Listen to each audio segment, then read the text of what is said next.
any clients that we send to you, you have to first address their pain point. And now those were his actual words. And I said, what are you talking about? He said, well, 99% of all the clients who come to us have had negative experiences with web developers.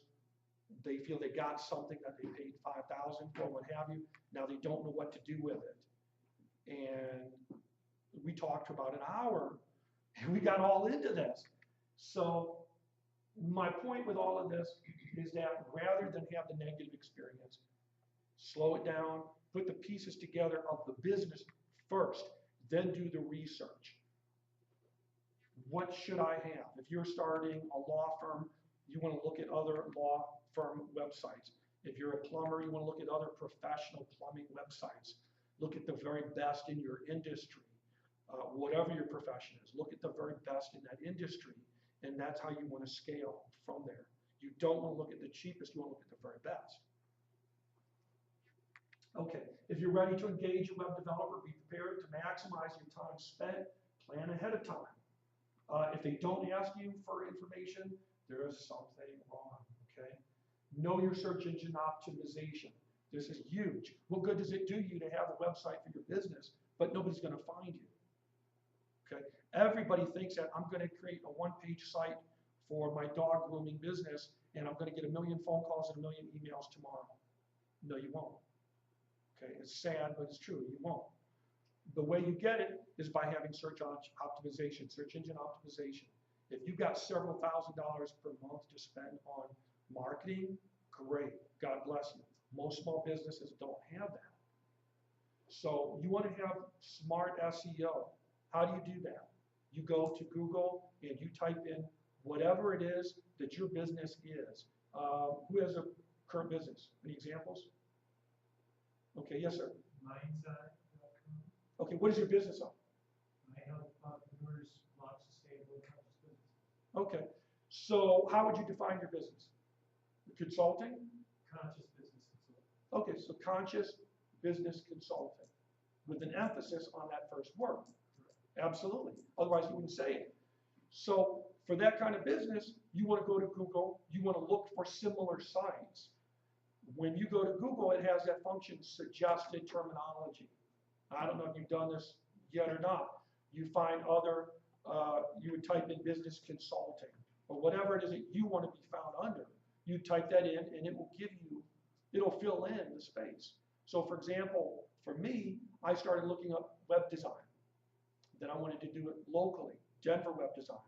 Now I found there was like 1,000 pages of results. Then I realized if I got more focused and more localized, I could go to the top. So you want to narrow your niche. Scale local first, and then plan for growth exponentially, gradually. Whatever you make for the business, you put back into the business. And it's fine to give yourself a salary, but obviously you have to make sure that you've got enough going into that business to keep it going. Okay, what to know in advance. If you call a web developer and they don't ask you these things, don't do business with them. You're wasting your time. What is your content going to be for the site? This is the #1 issue with web design. The #1 issue. If you talk to any web developer, they'll tell you the #1 issue is getting content from the client. And the reason for that is if you don't ask for it up front and you don't require it by some kind of a deadline, it just seems to be extremely difficult. What is the content going to be about my business, information on my staff, my, what do they call it, my mission statement, about my services.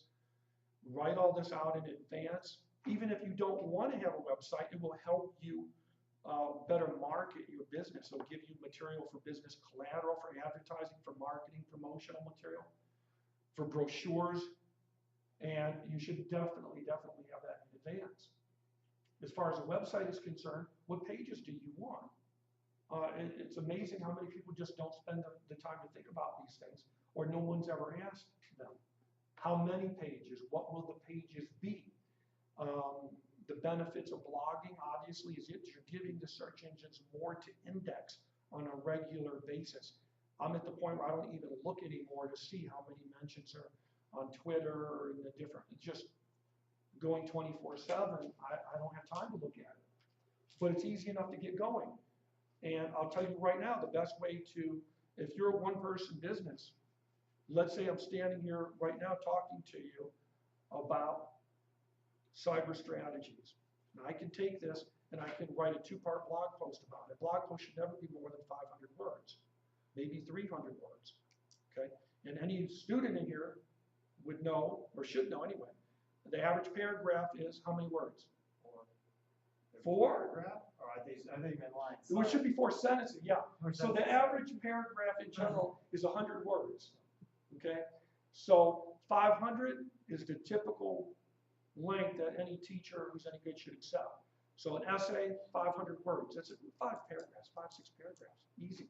So blog could be 300 words to 400 words. Mark Cuban, I read his blog pretty regularly. His are anywhere from 300 to 500 words. He does them like once a month because he's Mark Cuban. You should do 1 a week. On average, keep it between 300 and 400 words. That's it. But you take that content that you've just produced for your blog, turn it into a video. Okay? It's easy enough to get a laptop with a webcam, put it right here in the box. Hi, everybody. I want to talk to you about this. Now you've got a video, you've got a blog post. Take it, turn it into marketing collateral. Once a month, you send out a newsletter that summarizes these blog posts and has links to the videos. It's pretty easy, but it requires that you have a stable schedule. So for a lot of students, that's difficult, depending on your schedule, how many classes you're taking. But for most small business owners, once a week, take your Friday, Saturday afternoon. Set up a schedule and take advantage of that.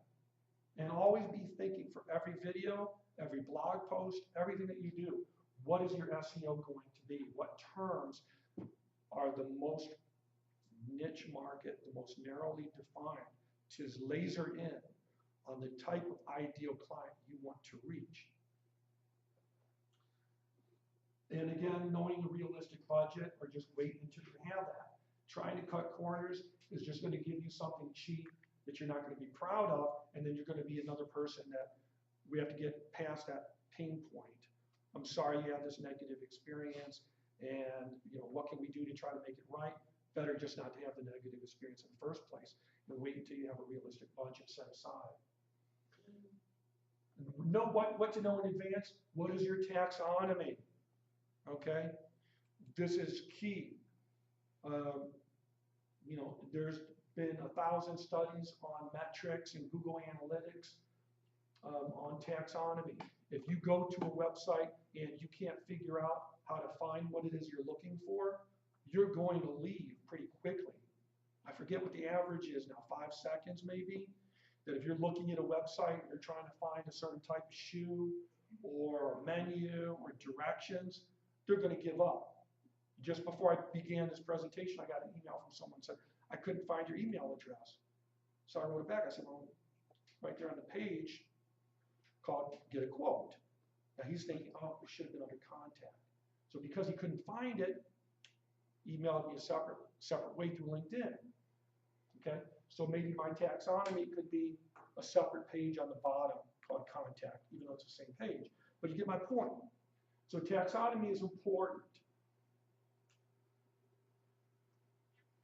Okay, content management system, CMS.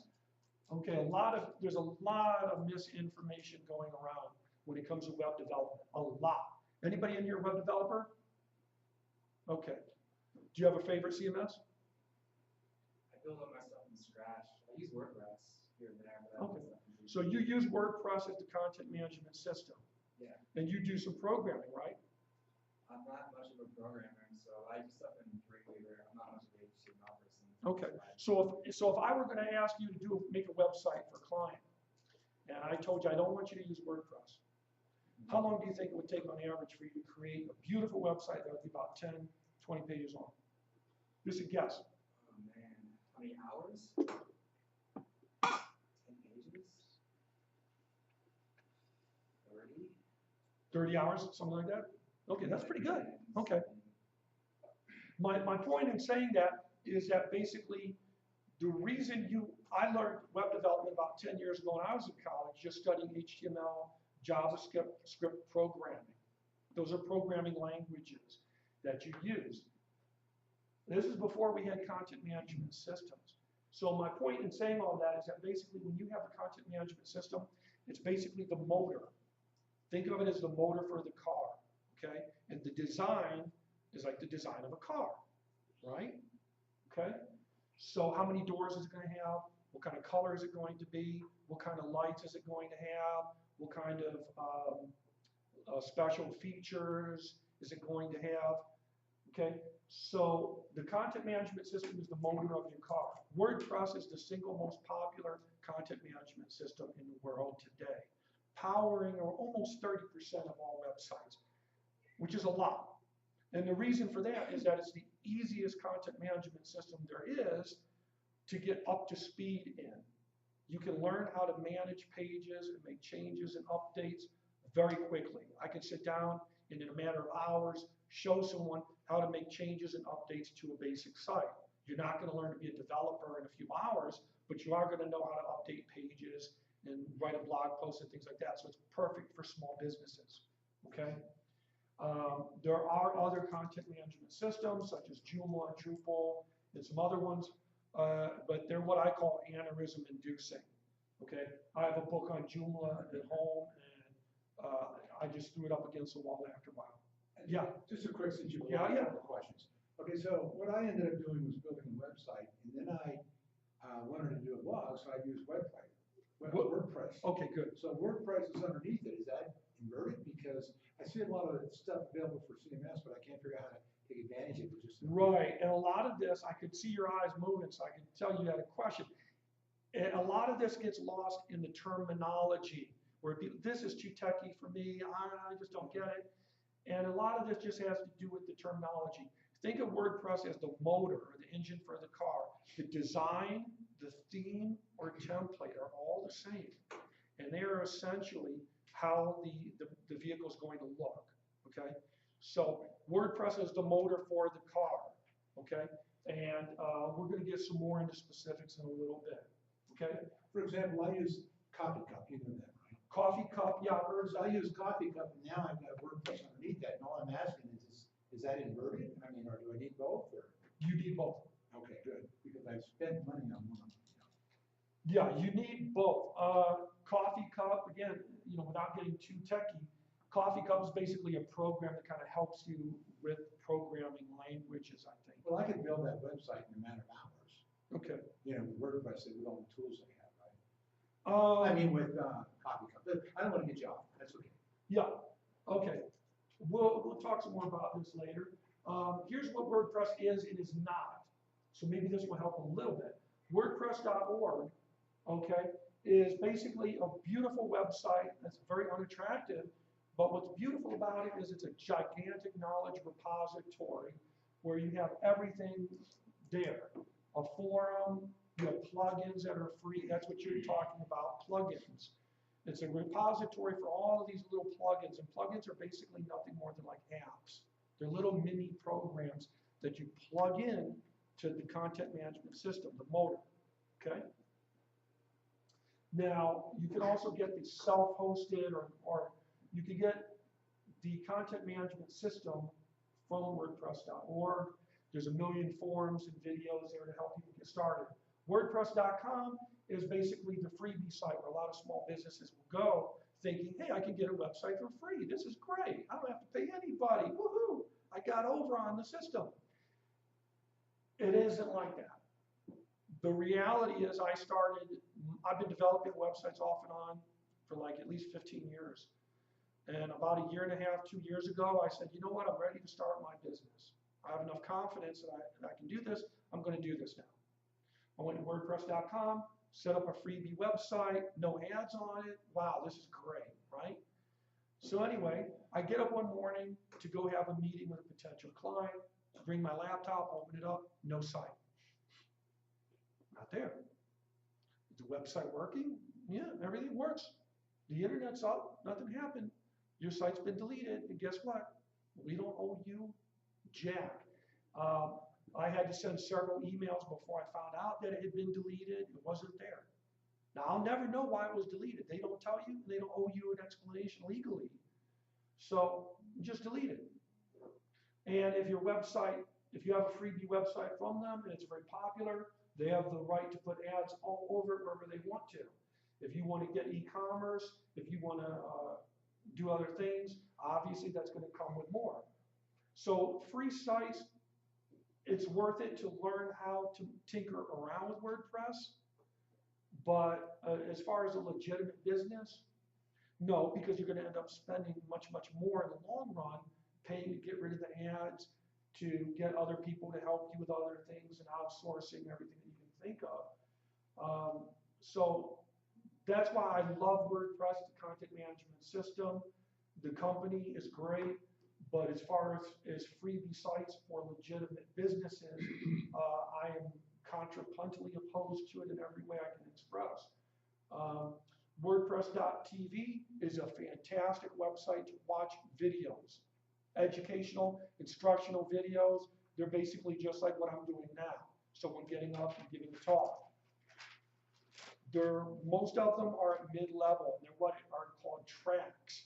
So you'll have developer track, you'll have beginner or newbie track, you'll have advanced track, and so on. Okay. WordPress forums are at WordPress.org. They're great. WordCamps are annual events. Most of them are for people who are not very familiar with WordPress. And they can get to be a little bit more like social events, where there's more schmoozing. We'll have more resources later on in the presentation also. Okay.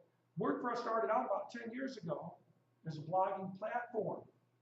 And a lot of people will say, well, WordPress can't do this, it can't do that. Can WordPress do this? Can WordPress do that? WordPress can do anything. There is nothing that it cannot do. People who ask questions about WordPress, the motor, are just asking because they don't know that much about it, or they get mixed messages from other developers who have their own preferences. You could be a developer who just loves Joomla, and that's what you learn, and that's fine. But to train someone in how to manage their site, you're not going to be able to do that with Joomla. And so WordPress can do anything. There's nothing it can't do. And that's very important for people to know. Anyone interested in developing a professional online presence who's not a developer needs to use WordPress. Who uses it? A little band called the Rolling Stones, CNN, MSNBC, BBC America, LinkedIn uses it. Variety, Tribune Media Group, which owns several newspaper chains, Bill Cosby, and many universities. Olympic athlete Usain Bolt also uses it. So if it's good enough for them, it's good enough for the vast majority of businesses. Again, there's no business it can't handle. Okay? Then this we've already covered. Okay?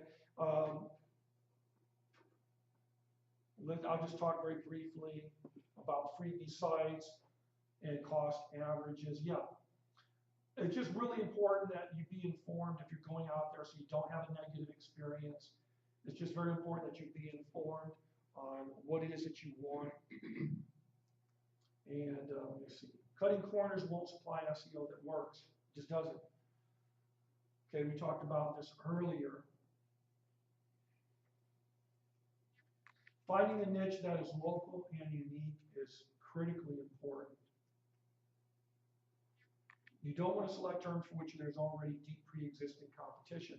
So like what I was talking about before, if I had Denver web design as my SEO terminology, I'm never going to get to the top of those search engine result rankings.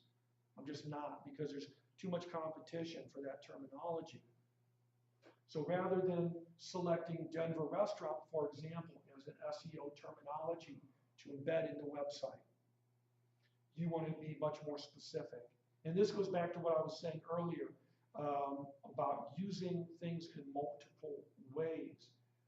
With your SEO terminology, one of the great benefits of having a custom designed theme is that you can have your SEO programmed right into that theme, into that hardwire coding, and every aspect of it being set up, every image, every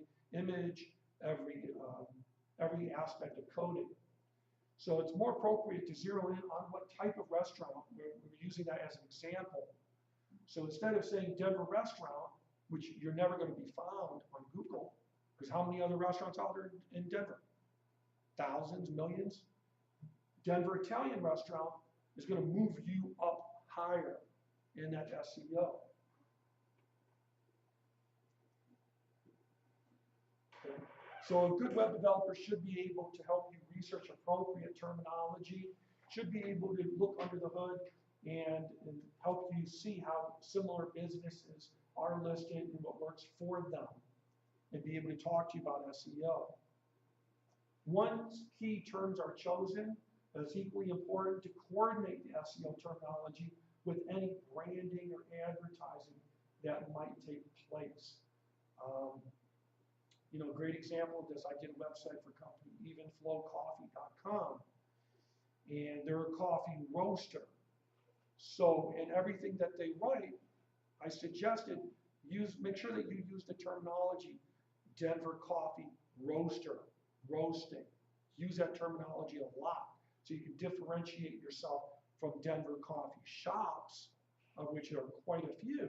You want to be known as a roaster in Colorado, in the greater Denver area. So you really want to focus in on that. Don't talk about coffee shops, talk about the process of roasting the bean. You want to have videos, instructional articles, everything focusing on that narrow niche. Now, if they want to open a coffee shop in the future, that's fine. But first they have to become known and start developing some clients. Yeah, it is not an immediate effort. It takes at least several weeks, if not several months. So if SEO really were that easy and that immediate, there would not be companies specializing in pay-per-click advertising and SEO rankings that won't even talk to you unless you have a budget of $5 to $10 grand per month. Okay. SEO misconceptions, depending on client expectations and budget and organization, as well as communication and flexibility. It is a process that takes at least several weeks to several months.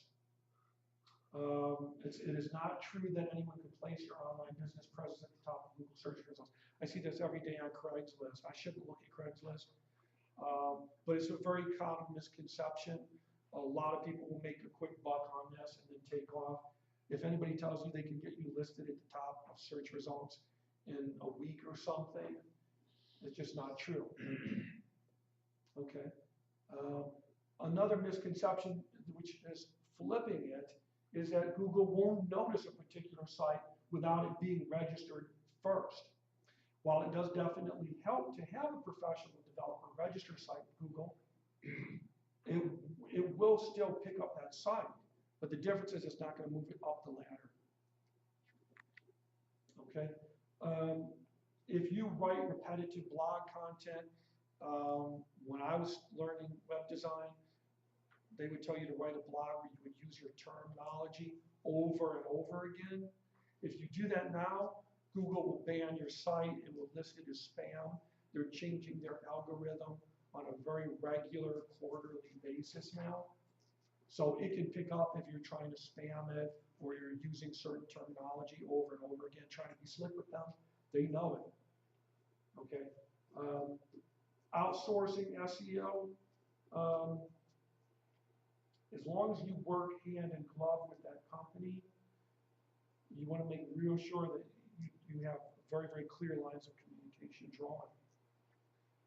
Okay, many small business owners or startups think getting a website will suddenly generate phone calls and emails. It ain't happening. Not unless they put a lot of hours into it and a lot of careful planning and organized thought. Yes? A question about the repetitive terminology. Yes. So ago, I think that research indicated that if you use wallpaper, transparent wallpaper, that repetitively quoted your key search terms, Yeah, I've heard that. that it would optimize your SEO. You can roll the dice and try it. Well, I've not been able to find any web developers who do it. Yeah, I wouldn't do it. I mean, I wouldn't do it because A, it's very likely that your website is going to look kind of wonky with the different mobile devices. It could come out looking very weird one way or another. Also, how it's going to be picked up by Google is it's anybody's guess. That used to work. It would have worked probably a few years ago. We did things like that when I was in college. But like I said, another trick was using the programming so that you would have the words. Let's say, for example, my site was a white background, right? So I would write the words in white, and you can't see it. So that used to work. It would kind of spam the search engines or stuff the ballot box, so to speak. And that doesn't work anymore. Presumably Google will pick it up and list your site as spam, and it will be at the bottom of search results, or they just won't pick it up, period. That's what I've heard. And that's what I've heard the people from Google say. And whether you like them or don't like them, they're number one on the planet right now. They're likely to be number one for at least the next 10, 15 years going forward. Statistically speaking, I think Yahoo is number 2, getting around 10 to 15% of the market, which is tiny. Bing is getting less than that. And that's even with Microsoft and Bill Gates behind them. Okay? So that goes back to what you said. That's not a content strategy. That's just a gimmick. See, to me, if you have a content strategy, then you don't have to violate the rules. Well, yes. And not to demean what he's saying. No, I mean, I wouldn't put it down. He knows that. Right. That is, you could call it. Because everybody's trying to give you little trick stuff. Sure. And the best That's way. like viruses. And the best way to do this is to write regular content, produce regular videos. I even saw a video I did. I just was looking up Denver WordPress web design just to see where I ranked. And I noticed a video from YouTube was like on page number 2 of the results. And I was surprised. I didn't expect to even see it there. So I surprised myself. But as of a few days ago, I was at number 1, but because I focused in on just Denver WordPress web design, it was that differentiation that could make me stand out. Now, for example, in let's say you have a website, I don't know, let's say you're 10 or 12 pages, okay? Okay. There's only so much coding you can put in there for SEO, right? Because, you've got so many title pages only, you know what I mean? Yeah. And so what people give me as a strategy is a blog because it's growing, newsletters, all that kind of stuff. So percentage-wise, and I mean just general, I'm not going to hold you to it. Where's the value in the HTML and the pages, or is it in the verbiage that you can? In other words, where do you get your best value in getting up in terms of SEO? Right. Well, you're asking kind of different questions. The HTML is programming, and I don't want anybody to zone out or fall asleep too much. But basically, HTML is programming. And but I mean, that's all you can do in a web page, right? Is put in headers and things to get your. There is a limit to what you can do with a website and a web page. That being said, there is no limit to what you can do with marketing. It's just a matter of how organized and imaginative you are. You can do grassroots marketing, which I tell restaurant owners, if you have a restaurant and you don't have a website with a menu and directions and some coupons and some tutorial videos, what's wrong with you? Oh yeah, no, I'm not. You don't have a couple of hundred, But those don't have any SEO value. They do. They do, absolutely. Oh, you better believe it, brother. Like I said, if you look up Denver WordPress web design, I have one of my videos from YouTube on it. And I didn't even want it there. I didn't even plan for that. So now, whenever I make a video. You have the video that puts you up there or what? Yeah. You title it. When you go to YouTube, which is, by the way, the second largest search engine on the planet is YouTube. Who owns YouTube? Google. So when you make a video for YouTube, they ask you, what terms do you want to use? What title, what terminology? They ask you to write introductory text. People can make comments. You can take that video, upload it to Facebook, Google+. There's no limit to what you can do. It's a time management issue. Okay? So yeah, and again, it's a great question, but when it comes to SEO, you're limited only really to your imagination and your organization. And if you don't have the time to do everything yourself, which you shouldn't, you set aside a realistic budget or you wait. okay? These are some of the things that if you work with a professional web developer, this separates the little kids from the adults. And I've had other developers get irritated with me or grouchy, and I just tell them it's not a personal insult to you. You can be a very wonderful person. This is my